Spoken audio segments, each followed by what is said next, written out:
ఏమండి, భోజనానికి రండి. ఏమిటండి మీలో మీరే బాధపడతారు ఎందుకో? అసలు ఏం జరిగిందండి? వాడిని నేను అవమానించారట. ఏ విధంగా అవమానించాను? నీ మార్గమే గొప్పదిరా, నీ మార్గంలో నేను నడవాల్సి వచ్చిందిరా అన్నాను. అది అవమానించడం, అభినందించడం లేదులేండి. బహుశా మిమ్మల్ని ఈ పొజిషన్లో చూసి ఈర్ష్యపడి ఉండొచ్చు.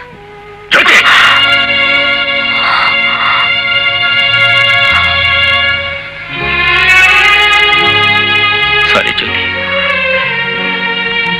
I'm very sorry, I'm very sorry.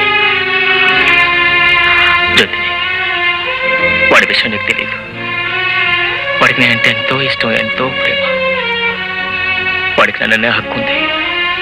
వాడు అలా అంటంలో తప్పు కూడా లేదు. వాడికి ఎన్నో నీతులు చెప్పి నేనే అలా తయారు చేశాను. అందుకే వాడి పరిస్థితుల్లో చూసి తట్టుకోలేకపోయాడు.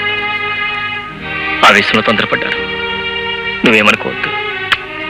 లేదండి, మీ స్నేహానికి ఉన్న విలువ తెలియక అలా అన్నాను.